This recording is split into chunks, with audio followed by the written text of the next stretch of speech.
Amigos, qué gusto reencontrarnos en este espacio de justicia electoral a la semana. En esta ocasión estaremos platicando del mecanismo de conteo rápido en esta elección 2018, así que bienvenidos.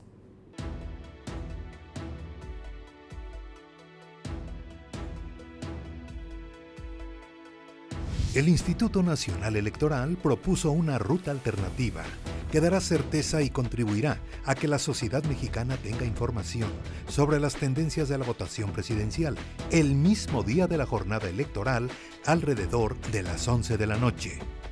En conferencia de prensa, el INE reiteró la obligación y disposición del Instituto de acatar toda decisión del Tribunal Electoral del Poder Judicial de la Federación.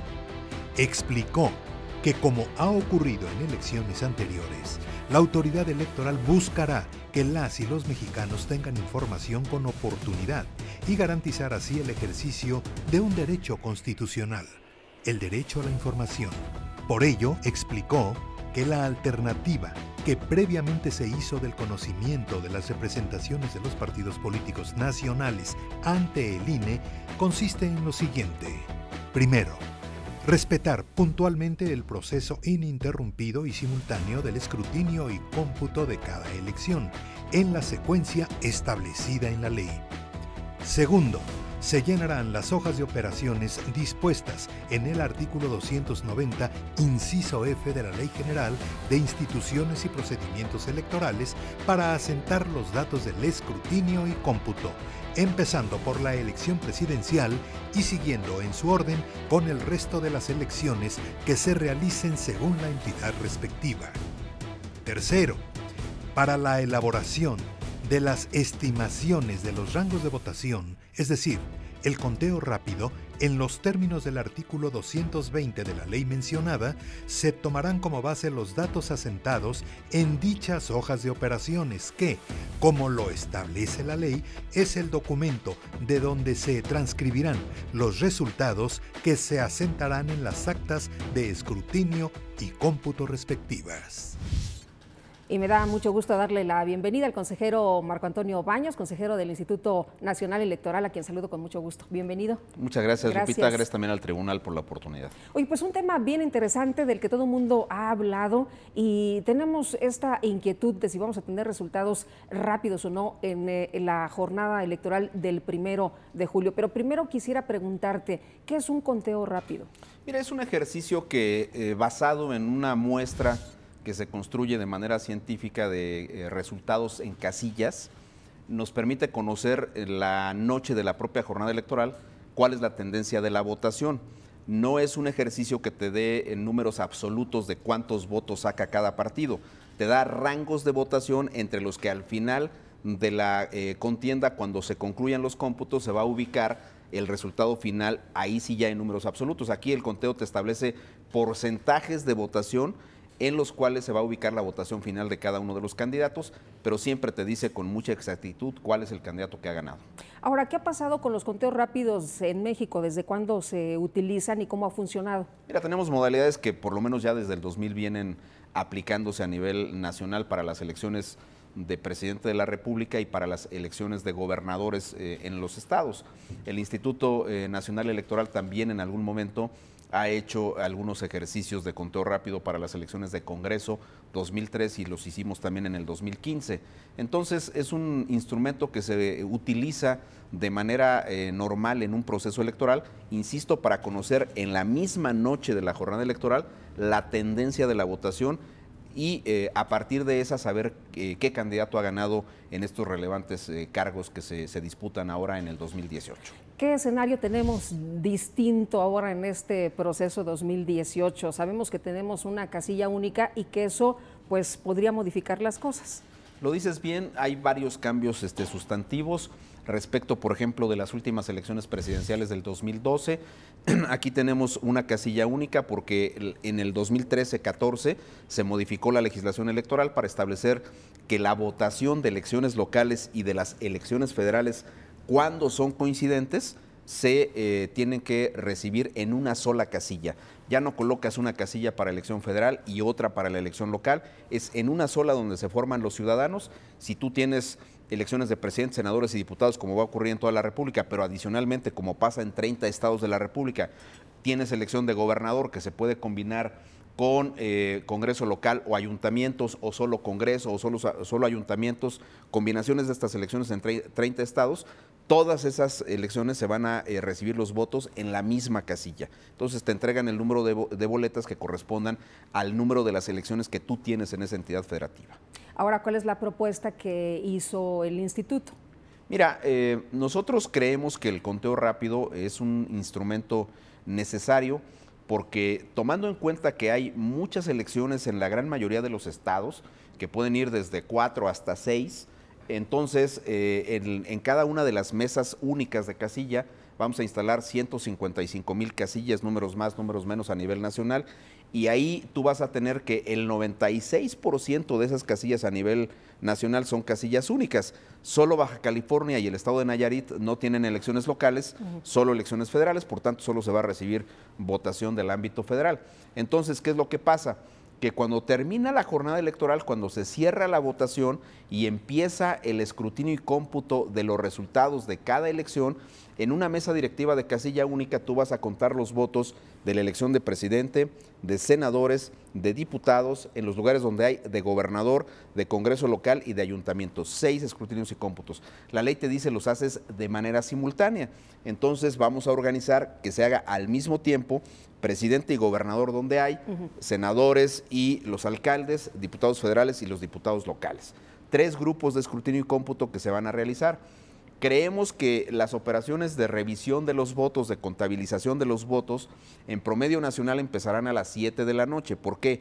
Como es una elección que es muy atractiva para los electores, lo más seguro es que a las 6 de la tarde todavía existan filas de personas que tienen derecho a ingresar a la casilla y ejercer su derecho de voto. ¿Hasta qué hora cierran las casillas? ¿Hasta las 8 Cierran de la noche? Normalmente a las 6 de la tarde se cierra la votación. Ajá. Pero la ley te dice que si hay personas formadas todavía para votar, les tienes que permitir el acceso a la casilla y dejar que voten. Entonces, por eso mi cálculo es que más o menos en promedio nacional, a las 7 de la noche vamos a empezar los escrutinios y cómputos. Cada escrutinio y cómputo de una elección, Lupita, se lleva hora y media. Entonces, el primer bloque de escrutinios y cómputos, si todo fuera así, con el cartabón que yo estoy comentando ahora, sería de las 7 a las 8 y media el primer bloque de los conteos, de las 8 y media a las 10 de la noche el segundo, de las 10 hasta las 11 y media de la noche. Pero hay un pequeño detalle. La ley te dice que solo hasta el momento en que se terminan los escrutinios y cómputos de todas las elecciones que hay, es como se empiezan a llenar las actas. No puedes llenar el acta de escrutinio y cómputo de la casilla al concluir el primero de los escrutinios y cómputos, sino que te tienes que esperar a que se termine la revisión de los votos de todas las urnas. ¿Por qué tiene esta previsión la ley? Porque existe la posibilidad de que una persona introduzca de manera equivocada una boleta en la que votó por la elección de presidente, a lo mejor la mete en la de senadores o en la de diputados o en la de jefe de gobierno en la Ciudad de México. Que así ha ocurrido, ¿no? Que ha ocurrido, pero son situaciones que son hasta el momento, yo diría, mínimas, no son en rigor determinantes del resultado en una determinada elección. Pero la ley te dice, espérate, cuando hagas la revisión de los votos de las otras urnas, entonces tú ya puedes sumar esos votos en la elección que corresponde. Entonces, como eso se termina hasta las 11 y media en promedio, pues entonces el detalle es que luego sobrevendría el llenado de las actas, otra media hora. Entonces, más o menos a las 12, 12 y media de la noche, nosotros empezaríamos a tener resultados de casillas y hasta esa hora empezaríamos a tomar las fotografías para alimentar el PREP y, por otro lado, hacer llamadas desde las casillas a través de nuestros capacitadores electorales para que nos digan de la muestra del conteo rápido cuáles son los resultados para poder obtener el resultado del conteo rápido. Dicho de otra manera, si nosotros lo hacemos como está establecido en la ley, terminaríamos más o menos a las 2 o 3 de la mañana el ejercicio del conteo. Muy bien, tenemos que hacer una pausa si me permites, pero regresamos rapidísimo. Le quiero recordar a nuestros amigos que nos ven cada semana que se pueden contactar con nosotros a través de nuestras redes sociales. Regresamos de inmediato.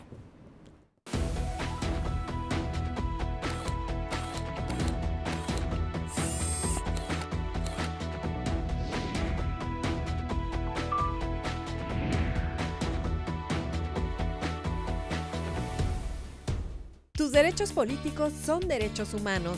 El Tribunal Electoral del Poder Judicial de la Federación los protege y tutela mediante la impartición de justicia electoral abierta. Cada sentencia del Tribunal Electoral del Poder Judicial de la Federación contribuye a protegerlos y fortalece los principios que rigen los procesos electorales. Tribunal Electoral del Poder Judicial de la Federación. Justicia que da certeza a la democracia.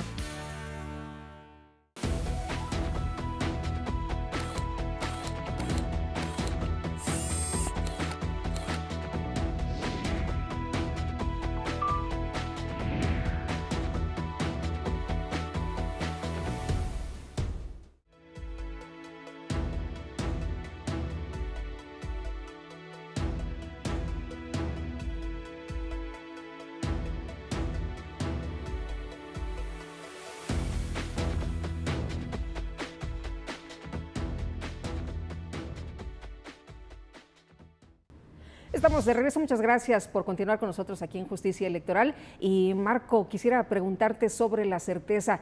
¿Podemos estar tranquilos los ciudadanos que vamos a emitir nuestro voto el próximo 1 de julio? Totalmente, todos los ejercicios que el INE está realizando son para asegurar que el ejercicio del voto es libre y sobre todo que cuando los votos se cuenten, sean los votos que depositaron los ciudadanos en favor del partido o del candidato que ellos decidieron. Hay absoluta certeza en ello, Lupita. Estamos con muchas medidas que ahora sería muy largo decirlas, pero el instituto le da las mayores garantías a la sociedad mexicana de que así va a ser, un resultado cierto y oportuno. Tú que eres una periodista muy informada y con mucha experiencia en estos temas, sabes muy bien que si la autoridad electoral da resultados, aun y cuando sean de una tendencia de votación, a las 3 de la mañana, pues a esa hora hay una feria de números. Los principales medios de comunicación habrán sacado las encuestas de salida, los candidatos se habrán autoproclamado vencedores de la contienda, aún los independientes que sacasen porcentajes bajos de resultados de la votación, pues dirían que ganaron. Entonces tendríamos un escándalo nacional y la autoridad no tendría, en mi opinión, posibilidades de presentar resultados de manera más oportuna. Por eso le propusimos al tribunal una modificación de un reglamento que nosotros tenemos que se llama de elecciones, sí, para decirle, oye, déjame terminar el escrutinio de presidente y de gobernadores y en una propuesta original le habíamos dicho, déjame revisar las demás urnas. Creo que con alguna razón el tribunal nos dijo, oye, pero vas a abrir esas urnas y se va a prestar para una discusión pública de posibles manipuleos de las boletas. Sospechas, ¿no? De que a ver, ¿qué tal que alguien metió boletas de más o alguien sacó? Eso, en mi opinión, solamente está en el mundo de la especulación, pero finalmente es una especulación que sí es posible, que sí se puede dar. La gente puede decir, oye, estás manipulando y entonces ahí se están moviendo y metiendo boletas. Puedo entender eso, aunque los niveles de cuidado y de vigilancia que hay sobre el trabajo que se hace en las casillas es muy amplio. Hay una garantía, yo te diría, casi del 100%, de que nadie va a poder hacer una cosa indebida en la mesa directiva de casilla. Pero puedo coincidir con el tribunal que se presta para una especulación indebida y que puede lastimar la credibilidad del resultado final de la elección. Entonces le dijimos al tribunal, ok, no abro las urnas. Entonces déjame nada más terminar el escrutinio y cómputo de presidente y de gobernador, lleno el acta y si por alguna razón una persona mete la boleta de forma equivocada en otra urna, pues que los funcionarios de casilla anoten ese voto en el acta de incidentes, la remitan al Consejo Distrital y durante los cómputos finales el Consejo Distrital sume en favor del candidato que corresponde a ese voto. Hay un estudio que ha hecho el Comité Técnico del Conteo Rápido donde nos dice que si hubiese, por ejemplo, 1 o 2 votos o 3 votos o 20 votos en todas las casillas metidos equivocadamente en otras urnas, esos votos no van a alterar el resultado aun y cuando existiera un escenario de resultados cerrados. Sí. ¿Por qué? Porque se distribuyen en forma proporcional a cómo se da la votación según la pluralidad que tiene hoy día nuestro país. Eso fue lo que le pedimos al tribunal. Déjame entonces solamente terminar, presidente y diputados.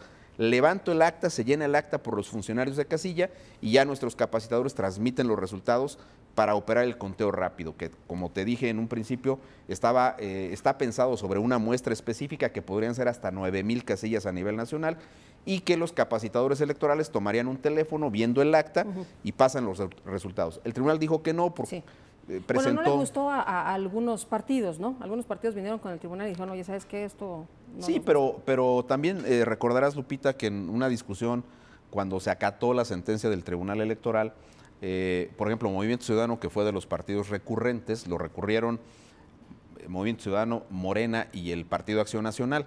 Entonces, el representante del partido de Movimiento Ciudadano dijo que no habían entendido bien el ejercicio que estaba haciendo el INE, pero que cuando vinieron a ver al magistrado ponente, les había quedado claro que no era necesaria la impugnación.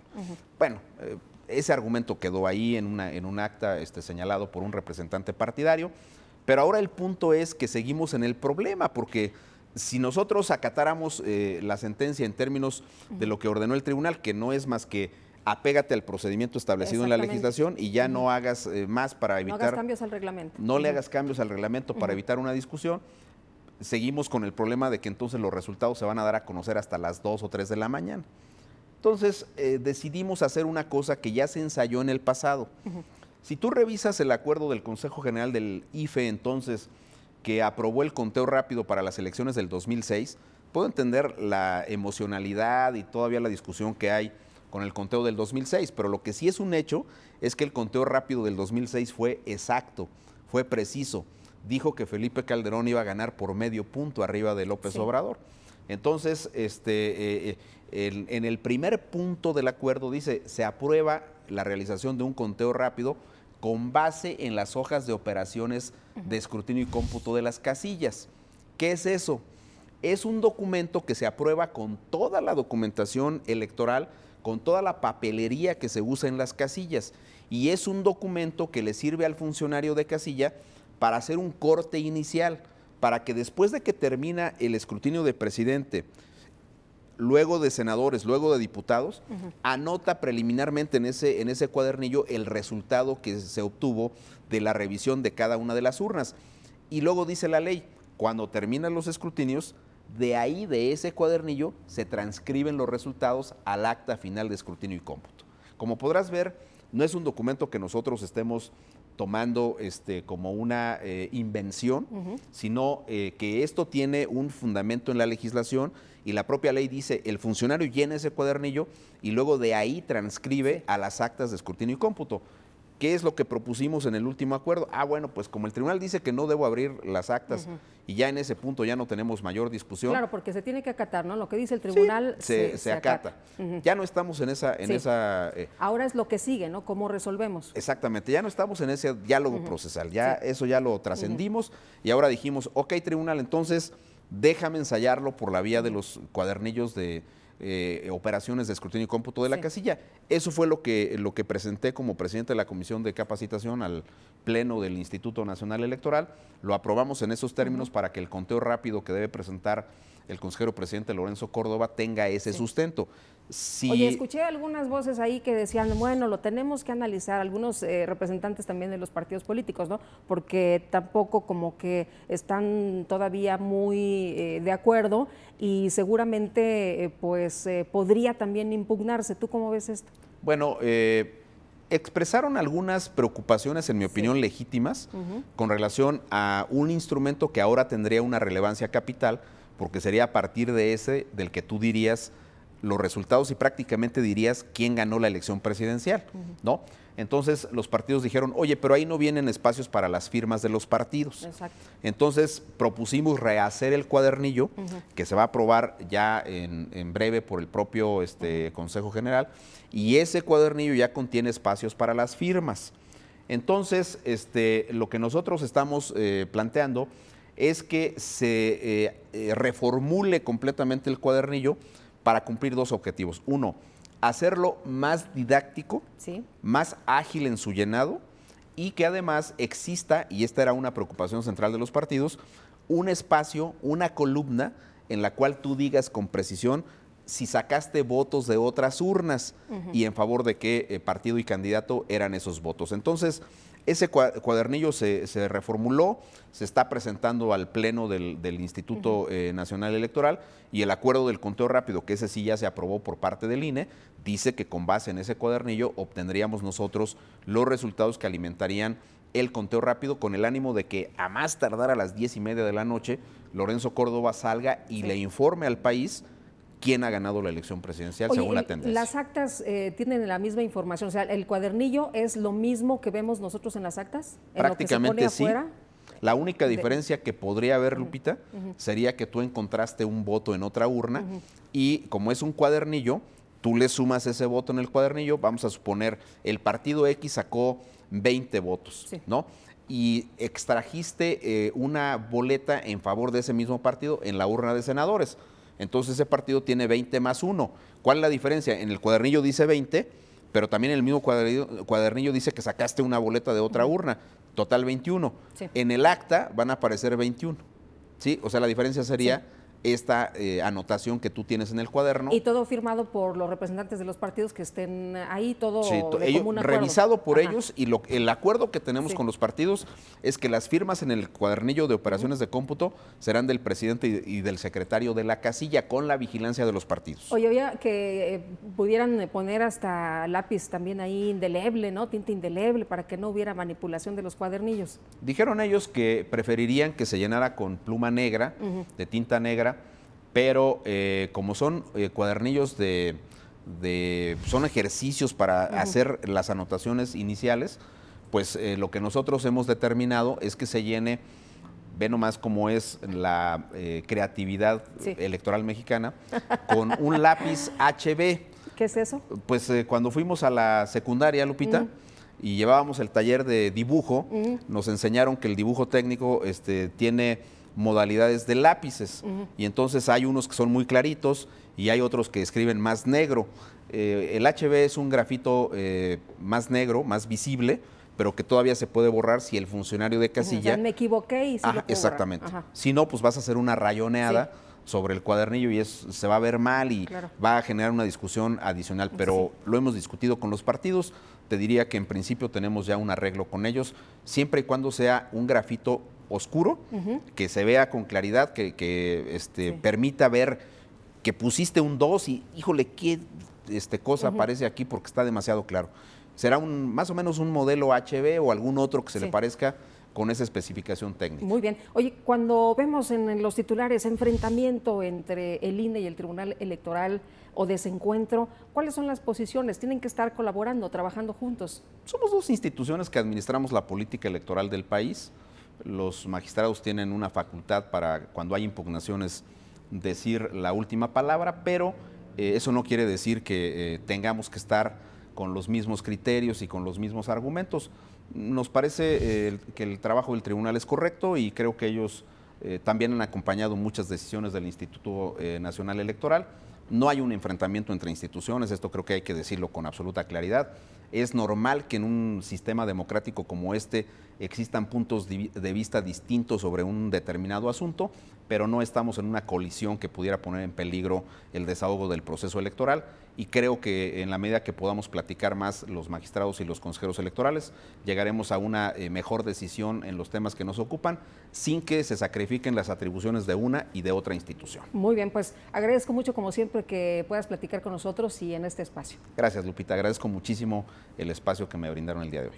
Los dejo con este resumen de lo más importante y nos vemos la próxima. Que la pasen todos muy bien.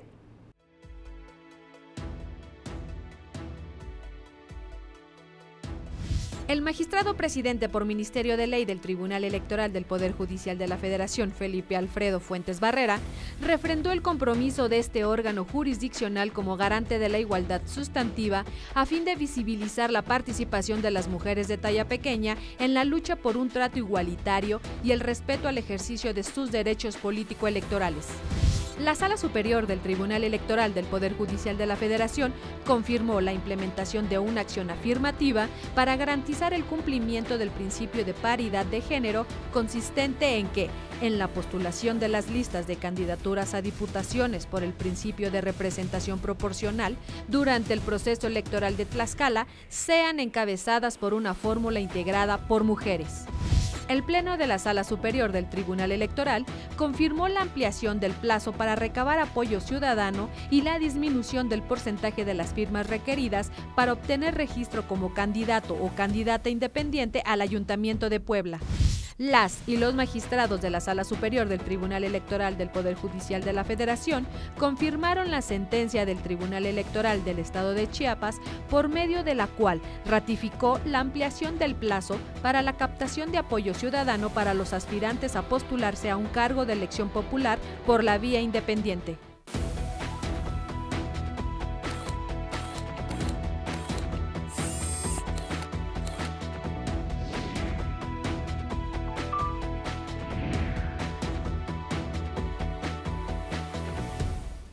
La protección de tus derechos político-electorales le corresponden al Tribunal Electoral del Poder Judicial de la Federación. Sus sentencias salvaguardan cada etapa del proceso electoral. Proteger tu decisión en la urna y resolver los conflictos electorales es precisamente la función primordial del Tribunal Electoral del Poder Judicial de la Federación. Tribunal Electoral del Poder Judicial de la Federación. Justicia que da certeza a la democracia.